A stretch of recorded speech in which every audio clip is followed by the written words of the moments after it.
જો મિત્રો આપણે ગયા વખતે 20મા પાઠ હલનચલન અને પ્રચલનની અંદર સ્નાયુની વાત કરી રહ્યા હતા, કારણ કે હલનચલન અને પ્રચલનની અંદર કંકાલ તંત્ર અને કંકાલ તંત્ર સાથે સંકળાયેલી કંકાલ સ્નાયુ પેશી એટલે કે રેખીય સ્નાયુ પેશી પણ જોડાયેલી છે. તો આપણે ગયા વખતે સ્નાયુ પેશીમાં રેખીય સ્નાયુ પેશીની અંદર જે સ્નાયુ તંતુ જોવા મળે એ સ્નાયુ તંતુની આપણે વિગતવાર રચના ભણ્યા હતા. એકવાર ફરી એની ઉપર નજર કરી અને આજે આપણે જોઈએ કે કેવી રીતે સ્નાયુ છે એનું સંકોચન વિસ્તરણ થાય છે. તો ગયા વખતે આપણે એવું શીખ્યા કે જે રેખીય સ્નાયુ પેશીમાં આછી ઘાટી રેખાઓ જોવા મળે છે એને આપણે આછી આઈ બીમ, ઘાટી એ બીમ તરીકે ઓળખીએ છીએ. એની અંદર એકચ્યુઅલી એ બીમ ઘાટું હોવાનું કારણ એની અંદર માયોસિન અને એક્ટિન બંને તંતુ ગોઠવાયેલા છે, એ કારણથી એ ઘટ્ટ જોવા મળે છે. જ્યારે આઈ બીમ આછું જોવા મળવાનું કારણ એમાં માત્ર એક્ટિન તંતુકો જ હોય છે. એ ભાગ છે એ આછો છે. અહીંયા પણ એ ભાગ આછો લાગે છે, પણ આછો ભાગ આપણે મોટો કરીને બતાવ્યો છે એમાં ખ્યાલ આવે છે કે એમાં વચમાં પાછી એક ઘાટી રેખા હોય છે જેને આપણે ઝેડ બીમ તરીકે ઓળખીએ છીએ. એવી રીતના અહીં જે આ ઘાટી રેખા છે એ ઘાટો વિસ્તાર એ બીમ તરીકે ઓળખાય છે. એમાં આપણને ખ્યાલ આવે છે કે આછી રેખા હોય છે કે જ્યાં ઝેડબીમાંથી ઉત્પન્ન થતા એક્ટિન તંતુકો મધ્યમાં મળતા નથી. એ વિસ્તારમાં ફક્ત માયોસિન તંતુકો હોય છે. એ ઘાટા એ બીમના આછા વિસ્તારને આછી રેખાને કહેવાય હેન્સનની રેખા કે એચ રેખા. એ ઘાટી આછી રેખા છે હેન્સન રેખા, એમાં પછી એક બીજી ઘાટી રેખા વચ્ચે હોય એને આપણે કહીએ છીએ મિસોગ્રીન રેખા અથવા તો એમ રેખા. ગયા વખતે આપણે આનું નામ વળી નહીં આપ્યું હોય, એને આપણે કહીએ છીએ મિસોગ્રીન રેખા અથવા માયલાઇન અથવા મિસોગ્રીન રેખા. તો તમને યાદ થઈ જવું છે આછા આઈ બીમમાં ઘાટી રેખા ઝેડ બીમ, ઘાટા એ બીમમાં આછી એચ રેખા અને આછી એચ રેખા પર ઘાટી એમ રેખા કે મિસોગ્રીન રેખા આપણને જોવા મળે. વળી પાછું આપણે એમાં આગળ જોયું હતું કે માયોસિન સૂક્ષ્મ માયોસિન જે પ્રોટીન છે કે માયોસિન સ્નાયુ તંતુ છે એની અંદર એક પછી સૂક્ષ્મ તંતુકો હોય LMM લાઇટ મેરો માયોસિનથી બનેલું ટેલ અને HMM એનાથી બનેલું શીર્ષ હેવી મેરો માયોસિનથી બનેલું શીર્ષ અને ટેલ વચ્ચે અહીંયા હિંજ રૂપી આપણને ક્રોસ આર્મ જોવા મળે છે અને હેડ ઉપર જે બેવડું છે આપણને બે વિશિષ્ટ પ્રકારના જોડાણ સ્થાન છે એ જોવા મળશે. આને કહેવાય એક્ટિન બાઇન્ડિંગ સાઇટ કે જ્યાં માયોસિન સાથે એક્ટિન સૂક્ષ્મ તંતુકો જોડાવાના છે, અને નીચે આ રહ્યું એને કહેવાય એટીપી બાઇન્ડિંગ સાઇટ કે જ્યાં એટીપી છે એ જોડાશે. એવી રીતે આપણે અહીંયા એક્ટિન તંતુકની પણ સૂક્ષ્મ રચના બતાવી હતી. એની અંદર ગ્લોબ્યુલર પ્રોટીનના એકમોથી બનતી બેવડી એવી ફિલામેન્ટસ ચેઇન હોય, તંતુમય પ્રોટીનની શૃંખલા કે તંતુમય પ્રોટીન હોય, એની ઉપર ચોક્કસ જગ્યાએ માયોસિનને જોડાવા માટેની માયોસિન બાઇન્ડિંગ સાઇટ જોવા મળે. વિશ્રામની અવસ્થામાં એ બાઇન્ડિંગ સાઇટ એ ઢંકાયેલી રહે, તેની ઉપર એક વિશિષ્ટ પ્રકારનું પ્રોટીન એ ગોઠવાયેલું હોય, એને આપણે કહીએ છીએ ટ્રોપોમાયોસિન. અને ટ્રોપોમાયોસિન નીચે એ ફિલામેન્ટસ પ્રોટીનની અંદર માયોસિન બાઇન્ડિંગ સાઇટ છે, બરાબર એની ઉપરની બાજુએ ત્રણ ગ્લોબ્યુલર પ્રોટીન, ત્રણ એકમ પ્રોટીનથી બનતો એક પ્રોટીનનો ભાગ હોય, એને આપણે ટ્રોપોનિન કહીએ છીએ. ટ્રોપોનિનમાં આ ભાગ છે એ જોડાય છે ટ્રોપોમાયોસિન જોડે, એટલે આપણે ટીપીટી કહીએ છીએ. ટ્રોપોમાયોસિન, ટ્રોપોનિન, ટ્રોપોમાયોસિન, બરાબર. ટ્રોપોમાયોસિન જો જોડાયેલું છે બેઝિક એટલે ટીપીટી તરીકે ઓળખાય. સૌથી ઉપરનું છે એને કહેવાય ટીપીસી, ટ્રોપોનિન ટ્રોપોમાયોસિન કેલ્શિયમ, કે જ્યાં ભવિષ્યમાં કેલ્શિયમ જોડાશે એને કારણે સ્નાયુ સંકોચનની ક્રિયાવિધિ શરૂ થાય. અને વચ્ચેનું છે એને કહેવાય ટીપીએમ અથવા ટીપીઆઈ, ટ્રોપોમાયોસિન ઇન્ટરમીડિયેટ, ટ્રોપોમાયોસિન મીડિયમ. જે વચ્ચેનું છે એ આ ટીપીટી ટીપીસીને સાંકળે છે, તો ટીપીઆઈ કહેવાય ઇન્ટરમીડિયેટ એકમ, મધ્યસ્થી એકમ. બરાબર, આટલું આપણે જોયું હતું. હવે આને લઈ અને કેવી રીતે સ્નાયુ સંકોચન વિતરણ પામે છે એની વાત કરીએ. આપણે એના બે પ્રકારના સંકોચન વિસ્તરણ છે એ ટાઈપ બતાવેલા. એક આઇસોટોનિક ટાઈપ સંકોચન વિસ્તરણ અને બીજું આઇસોમેટ્રિક ટાઈપનું સંકોચન વિસ્તરણ. એમાં આપણે કીધું કે આપણે આજે આઇસોમેટ્રિક ટાઈપનું સંકોચન વિસ્તરણ છે એ શીખીશું નહીં, કે જેમાં સમગ્રપણે સ્નાયુ તંતુ કે સ્નાયુ પેશીની લંબાઈમાં ફેરફાર થાય.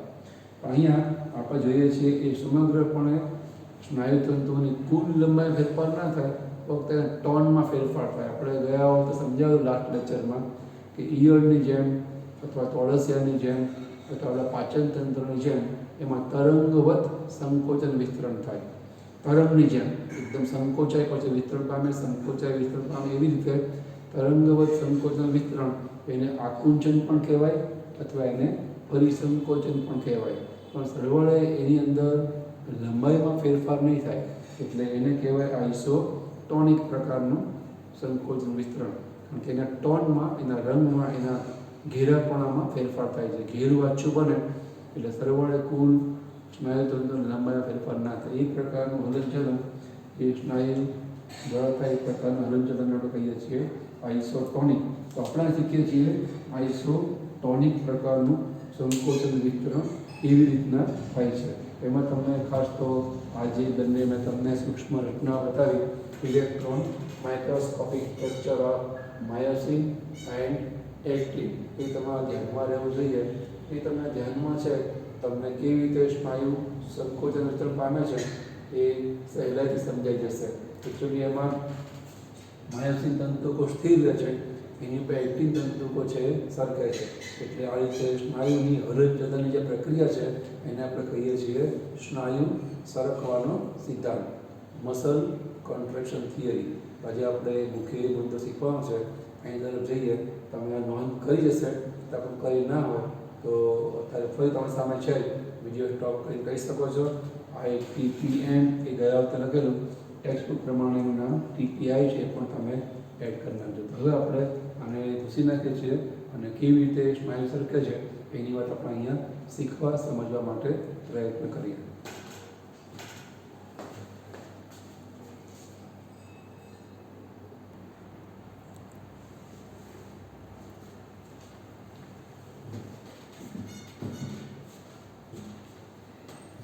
આપણે હમણાં વાત કરીએ, આપણે હવે જોઈ રહ્યા છીએ સ્નાયુનો સરકવાનો સિદ્ધાંત, જેમાં માયોસિન તંતુકો સ્થિર રહે અને એક્ટિન તંતુકો છે એની ઉપર સરકે. એ સરકાવનારા તંતુઓ માયોસિન છે. માયોસિનને લઈને એક્ટિન સરકે છે. એક્ટિન પોતાની જાતે સરકી શકતા નથી, માયોસિનને કારણે માયોસિનની ઉપર એક્ટિન છે એ સરકે છે. એટલા માટે આખી એ પ્રક્રિયા છે એને આપણે કહીએ છીએ સ્નાયુ સરકવાનો સિદ્ધાંત. એ આપણે સમજીએ એની પહેલાં સ્નાયુને હલનચલન કરવાનું છે, એને હવે સરકીને આપણા અંગોને હલનચલન છે એ પૂરું પાડવાનું છે. એની ઉત્તેજના અથવા મોટિવેશન કહેતા પ્રેરણા એ કેવી રીતે ક્યાંથી મળે છે એના માટે આપણે થોડી બીજી વાત જોઈએ કે જે સ્નાયુ પેશીના સ્નાયુ તંતુઓ છે એનો જથ્થો હોય, સમૂહ હોય, આ રીતે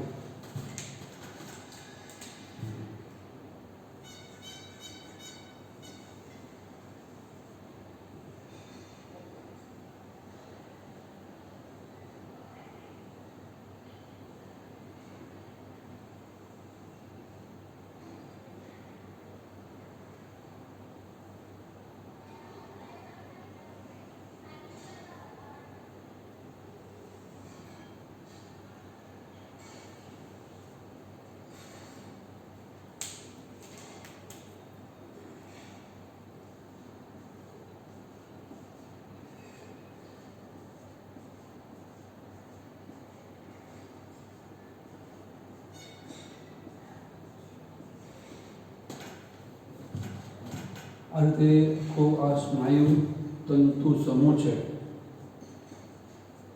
સ્નાયુ તંતુ સમૂહની અંદર આવી રીતે અસંખ્ય ગોઠવાયેલા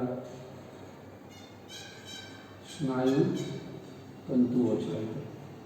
આ બધા આપણે સ્નાયુ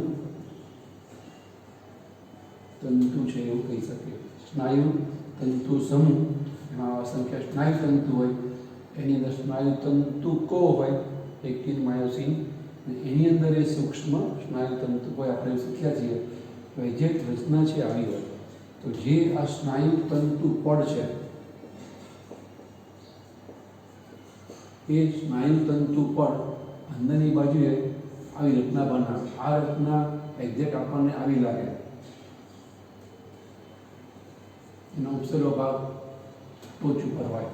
એક્ઝેક્ટ રચના છે આ ટી જેવી લાગે ને, અહીંયા દરેક જગ્યાએ આવી ટી પડે આવી રીતે, આપણે એને કહીએ છીએ ટી નલિકા તંત્ર. અને ટોચનો ભાગ જે ફૂલેલો છે એને આપણે કહીએ છીએ કેલ્શિયમ આયન માટેની સંચયધાની. કેલ્શિયમ સંચયધાની, એની અંદર પુષ્કળ કેલ્શિયમના આયનો છે એ સંગ્રહાયેલા હોય. આવી રીતે સ્નાયુતંતુ પણ અંદરની બાજુએ સ્નાયુતંતુમાં ઊંડું ઉતરેલું હોય અને ટોચનો ભાગ છે એમાં કેલ્શિયમ સંચયધાની ગોઠવાયેલી હોય, એટલે કે એમાં કેલ્શિયમના આયનો હોય. હવે જ્યારે સ્નાયુને સંકોચન વિસ્તરણ કરવાનું છે ત્યારે ઉપરથી આપણી ચેતા છે એ ચેતાના અંતિમ ભાગ, જેને આપણે કહીએ છીએ ચેતાંતો, એ ચેતાંતો છે અને આપણે કહીએ છીએ ચેતાક્ષ, અને આપણે કહીએ છીએ અક્ષતંતુ. એ અક્ષતંતુ છે એ આ સ્નાયુને અડકતો ના. આપણે અગાઉ ચેતાપેશી વખતે પણ જોયું હતું કે એક આ ચેતાકોષ છે એનો શિખાતંતુ અને એક ચેતાકોષનો અક્ષતંતુ. આ અક્ષતંતુ છે અને આ બાજુના કોષમાં આવેલો શિખાતંતુ છે. એની વચ્ચે આવી સૂક્ષ્મ જગ્યા હોય જેને આપણે નામ આપેલું ચેતોપાગમ. એ ચેતોપાગમની અંદર રસાયણના રૂપમાં ઉર્મિવેગ કહેતા વિદ્યુત પ્રવાહનું વહન થાય. તો એ રીતે જેમ બે ચેતાકોષો વચ્ચે ભૌતિક સંપર્ક નથી પણ વચમાં આવી ગેપ છે જેને આપણે કહીએ છીએ ચેતોપાગમ. એ જ રીતે ચેતા અને સ્નાયુ વચ્ચે પણ આવી સૂક્ષ્મ જગ્યા હોય, જે જગ્યાને આપણે કહીએ છીએ ચેતા સ્નાયુ સંધાન. સંધાન મતલબ સાંધો. કોની વચ્ચેનો? તો ચેતા અને સ્નાયુ વચ્ચેનો સાંધો. એ ચેતા સ્નાયુ સંધાન વચ્ચે એક વિશિષ્ટ પ્રકારનું જે રસાયણ છે એ રસાયણ, જેને આપણે ડોપામાઇન કહી શકીએ, એક પ્રકારનો અંતઃસ્ત્રાવ છે. એ જે રસાયણ છે એના નામ આપેલું એસિટાઇલ કોલાઇન, ACH, એટલે કે એસિટાઇલ કોલાઇન નામના અંતઃસ્ત્રાવના રૂપમાં બે પાસે આવેલા કે બે ક્રમિક ચેતાકોષો વચ્ચે ઉર્મિવેગનું વિદ્યુત પ્રવાહનું વહન આ માધ્યમથી એસિટાઇલ કોલાઇન નામના અંતઃસ્ત્રાવની અસરથી અહીંયા ઉર્મિવેગ આમાંથી આમાં, જે પણ આપણને ખબર છે કે આ અક્ષતંતુ છે એ બહિર્વાહી તંતુ છે, એમાંથી ઉર્મિવેગ બહાર નીકળશે. અને જે પ્રવાહી માધ્યમ છે એસિટાઇલ કોલાઇન નામના અંતઃસ્ત્રાવ, એ દ્વારા આ જે છે શિખાતંતુ એ અંતર્વાહી તંતુ છે, એમાંથી ઉર્મિવેગ પ્રવેશે. એવી રીતે અહીંયા પણ જ્યારે સ્નાયુ કે જેની પાસે કામ કરાવવાનું છે એને મગજમાંથી ચેતાકોષો એના આવા અંતિમ તંતુઓ અક્ષતંતુઓ એ સ્નાયુ કોષોને અડે નહીં. જે અંગ પાસે કામ કરાવવું છે એ થોડા દૂર ગોઠવાયેલા હોય, એમની વચ્ચે આની જેમ ભૌતિક સંપર્ક ના હોય. ત્યાં પણ એક રાસાયણિક માધ્યમ હોય, એ રાસાયણિક માધ્યમને આપણે કહીએ છીએ ડોપામાઇન નામનો અંતઃસ્ત્રાવ. તો એ અંતઃસ્ત્રાવ આ ચેતાતંતુઓના અંતિમ ભાગો ચેતાંતો અથવા તો જે આપણે અક્ષતંતુ તરીકે ઓળખીએ જેમાંથી સ્ત્રાવે એ અહીંયા ઊંડું ઉતરે.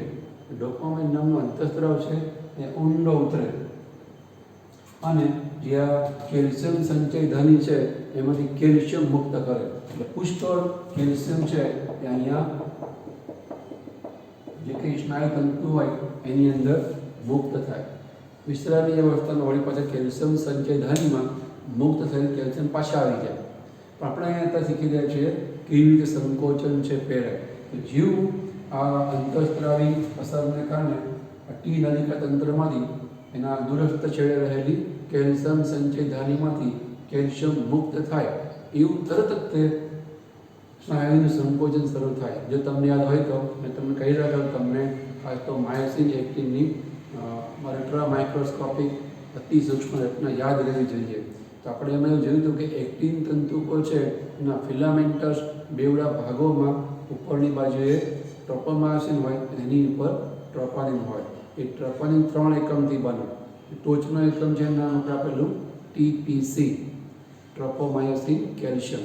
તો બરાબર એની ઉપર આ કેલ્શિયમ છે એ જોઈન થઈ જાય. જેવું કેલ્શિયમ જોઈન થાય તરત જ તે સ્નાયુના સંકોચનની ક્રિયાનો આરંભ થાય. તમને ખ્યાલ આવે કે આપણે થોડું દોરી જોઈએ. આપણે ગયા વખતે એવું સમજેલા કે આવી રીતે બેવડી એવી એફ શૃંખલા ફિલામેન્ટસ પ્રોટીન છે એની ઉપર અમુક અંતરે આવી રીતે એક માયોસિન બાઇન્ડિંગ સાઇટ હોય. એ માયોસિન બાઇન્ડિંગ સાઇટને વિશ્રામની અવસ્થામાં કોઈ આપણે કામમાં લેવાની છે નહીં, એટલે એની ઉપર આવી રીતે ટ્રોપોમાયોસિન નામનું પ્રોટીન એને આવરે.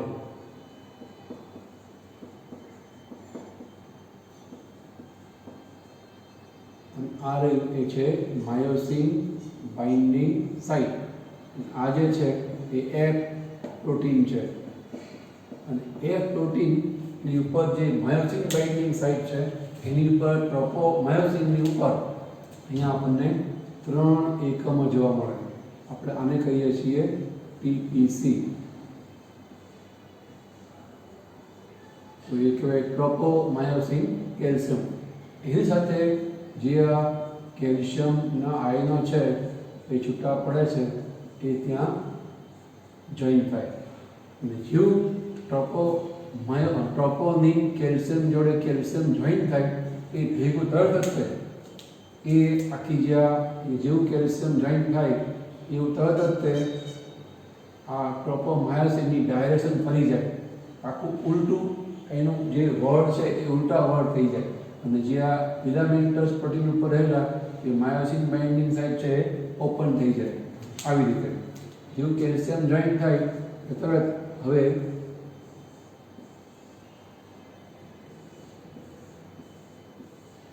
ફિલામેન્ટસ પ્રોટીનના જે આપણે ઉપર બતાવ્યા છે એ માયોસિન બાઇન્ડિંગ સાઇટ છે એ ખુલ્લા થઈ જશે.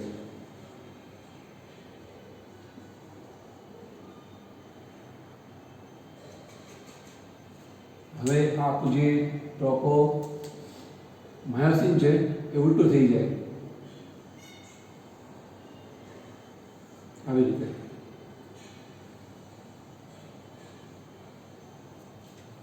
ખ્યાલ આવી ગયો? હવે અહીંયા જે માયોસિન બાઇન્ડિંગ સાઇટ છે એ ઓપન થઈ ગઈ. પેલું જે છે એ તો ખરું જ, ટ્રોપોનિન તો આની ઉપર છે જ. અહીંયા જેવું એની ઉપર કેલ્શિયમ જોડાય એને લઈ આ છે કેલ્શિયમ અને આ છે ટીપીસી.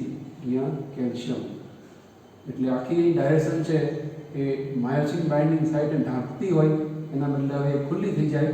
માયોસિન બાઇન્ડિંગ સાઇટ એવી રીતે એને કરી નાખે. તો આવું જેવું આની અંદર આવો ફેરફાર થાય, આવું જ્યારે થાય તરત જ જેવી માયોસિન બાઇન્ડિંગ સાઇટ ખુલ્લી થઈ ગઈ તરત જ આપણે અગાઉ ભણ્યા હતા કે એની નીચે એક્ટિનની બાજુમાં તે માયોસિન આવેલા હોય. આપણે જે જોયું હતું ને આવી રીતે અહીંયા માયોસિન પણ આવેલા. અહીંયા છે ઝેડબીન ઉપરથી ઉત્પન્ન થતા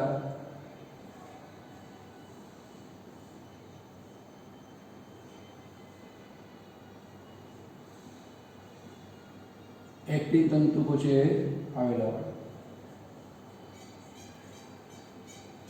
આપણે આવું બતાવેલું તો તમને યાદ હોય તો આ માયોસિન તંતુકો છે અને એક્ટિન તંતુકો. જેવું એક્ટિન તંતુકો પર માયોસિન બાઇન્ડિંગ ઓપન થાય ભેગું જ અહીંયા માયોસિનના જે સૂક્ષ્મ સ્નાયુ તંતુકો હોય એમાં આપણે શીખ્યા હતા હેડ અને ટેલ બે ભાગ હોય. હેડની અંદર હેવી મેરોમાયોસિન હોય, ટેલની અંદર લાઇટ મેરોમાયોસિન હોય.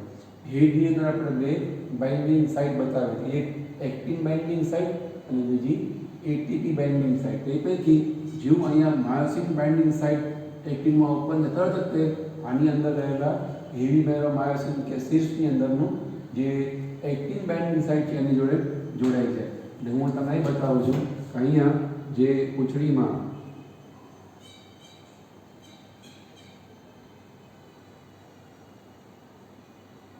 એ ફેરફાર નહીં થાય એ એમને એમ રહેશે. આવી રીતે જે માયોસિનની અંદર આવા અસંખ્ય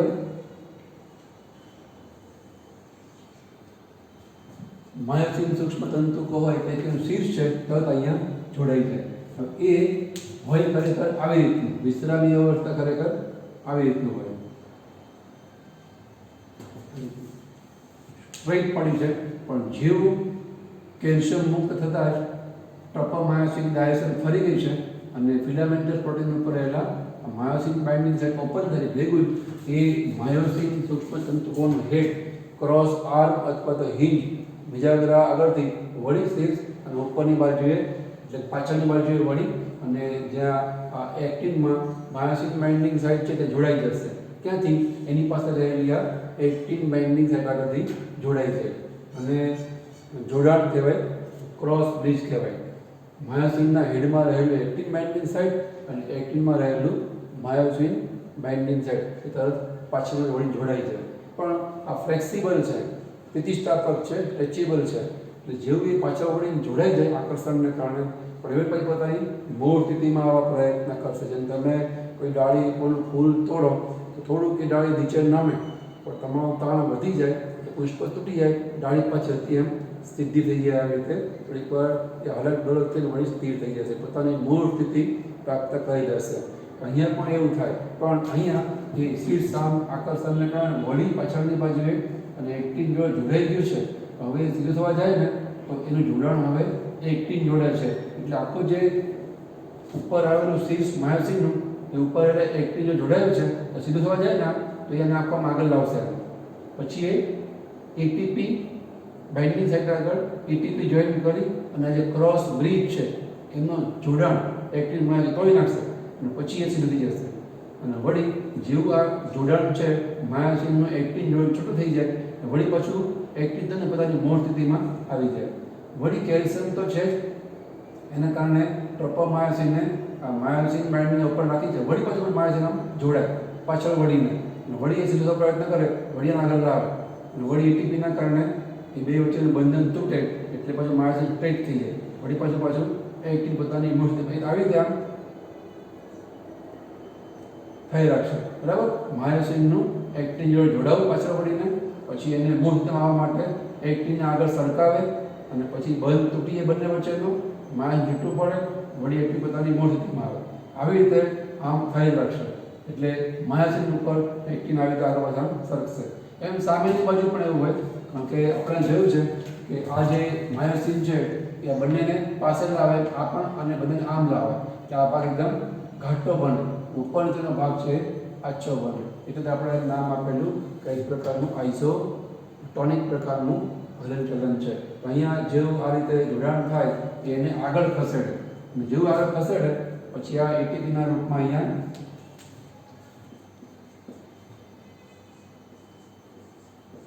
એટીપી બાઇન્ડિંગ સાઇટ આગળ જોડાણ થાય એ જોડાણ છે છૂટું પડશે.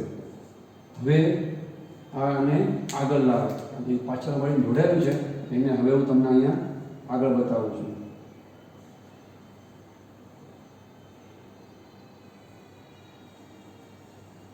લગભગ તમે જો પાછળ વળી જોડાયેલું એ લગભગ એને સ્ટ્રેટ કરી નાખ્યું. માયોસિન બાઇન્ડિંગ સાઇટ છે બતાવીએ આ રહ્યું એ ટ્રોપોમાયોસિન અને આ રહ્યું એ ટ્રોપોનિન.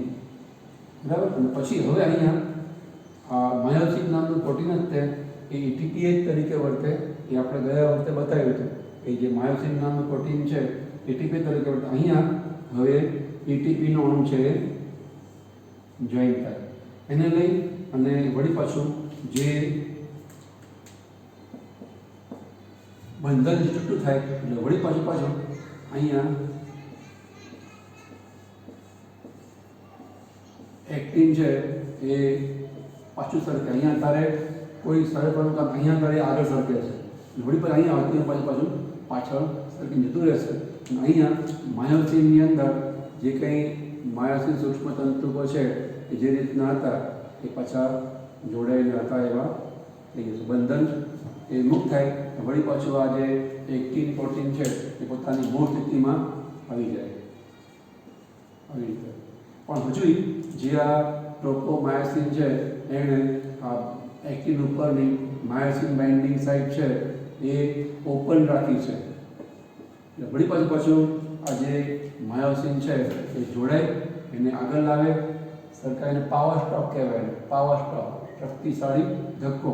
એટલે માયોસિન એક્ટિન સરકે અને પછી એટીપીનો ઉપયોગ કરે એટલે અહીંયા આ જગ્યાએ એડીપી અને પી એડિનોસાઇન ડાયફોસ્ફેટ અને ફોસ્ફરસ પાયરોફોસ્ફેટ બંધ એ છૂટો પડે અને એને લઈ અને શક્તિ જે ઉત્પન્ન થાય એટલે બંધ છૂટું પડી જાય અને માયોસિન પાછો હલતી રીતે વિશ્રામની અવસ્થામાં આવી જાય અને આ એક્ટિન જે આગળ સરકાવેલું માયોસિન દ્વારા પાછું પોતાની મૂળ સ્થિતિમાં જાય.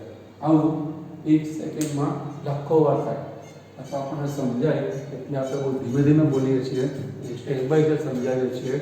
બાકી આ પ્રક્રિયા છે આખી એ આપણે જો નેટની અંદર યુટ્યુબમાં જોવા જઈએ કે મસલ કોન્ટ્રેક્શન એનિમેશન, હવે તમે લખો મસલ કોન્ટ્રેક્શન એનિમેશન, તમને એટલું સ્પીડ જોવા મળશે કે આવી રીતે આમાં બતાવી રાખે. અને વળી એક એક્ટિનને આગળ ધકેલવા માટે એક માયોસિનનું જોડાણ પૂરતું નથી.